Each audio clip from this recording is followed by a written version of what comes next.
Mozaiku i Tiranës gjatë sezonit veror është vizituar kryesisht nga turistët e huaj, të cilët kanë shprehur interes për arkeologjinë.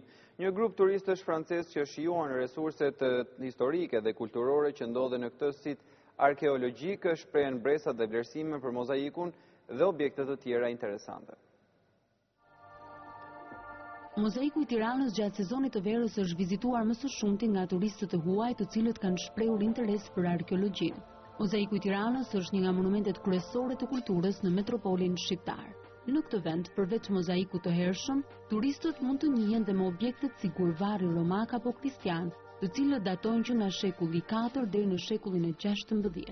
Rëndësia e këtij monumenti dhe objekteve të zbuluara në të ka të bëjë jo vetëm me kulturën, por dhe me historinë, pasi rënoja dhe reliket e tjera dëshmojnë mbi popullin e hershëm të kësaj zone. Për kamerën e ABC News, rrëfyen një grup turistësh francez, por njëri prej vizitorëve ishte i lidhur mjaft ngushtë me Shqipërinë. Je suis venu une quarantaine de fois à Tirana depuis 1990. Ne kam vizituar disa herë Tiranën që nga viti 1990, por është hera e parë që vizitoj mozaikun. Mendoj se ka akoma thesare për të zbuluar.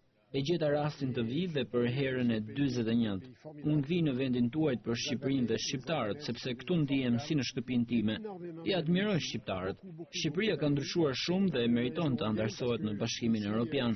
Tirana ka ndryshuar shumë dhe meritme të shpejta, por ajo që nuk ka ndryshuar fatmirësisht është mikpritja. Jam i lumtur se që në vitin 2000 jam qytetar nder i Tiranës. Unë vi shpesh në vendin tuaj dhe ftoj miqtë e mi francezë që ta vizitojnë Shqipërinë. Shqipëria ka një imazh mjaft të mirë në Francë. Të shtunën është ndeshja Shqipëri-Francë. Do të qëndroj këtu dhe do të bëj tifo për Shqipërinë. Shpresoj që kombëtarja shqiptare të fitojë. Et samedi prochain il y a le match France-Albanie. On reste et moi je reste pour soutenir l'équipe d'Albanie. Dans ce musée, ce qui est très intéressant, ce sont les vestiges des mosaïques. Është një sit mjaft interesant. Më bën përshtypje veshja e jashtme e mozaikut. Më pëlqen pitosi. Përmes këtij mozaiku mund të njoh historinë disa vjeçare të Tiranës. À travers ce musée, un petit peu l'histoire de Tirana et de l'Albanie. J'imagine c'est du 14e siècle ça. Po më bën përshtypje kjo pllak prej guri. Mendoj se ka disa shifra në të. Jam e pasionuar pas gurve, veçanërisht gdhendjes së tyre.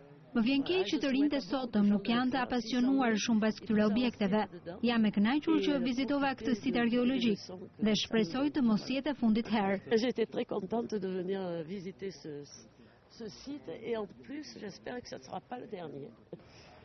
Je suis ému d'être ici en Albanie aujourd'hui. Jam impresionuar për këtë vend ku ndodhem, pasi është edhe mjaft i vjetër. Është e vërtetë që gjeta një shpirt të pasur me resurse kulturore. Et c'est vrai que je retrouve ici un esprit à travers la culture. Vizitorët pasi shikuan një nga një objektet në mozaik dhe u njohën me historinë e mozaikut nga arkeologu Luan Nezha, i cili u dha dhe nga një flet palosje, ata u larguan me mbresa të veçanta dhe me dëshirën për të rikthyer sërish në këtë sit të pasur arkeologjik.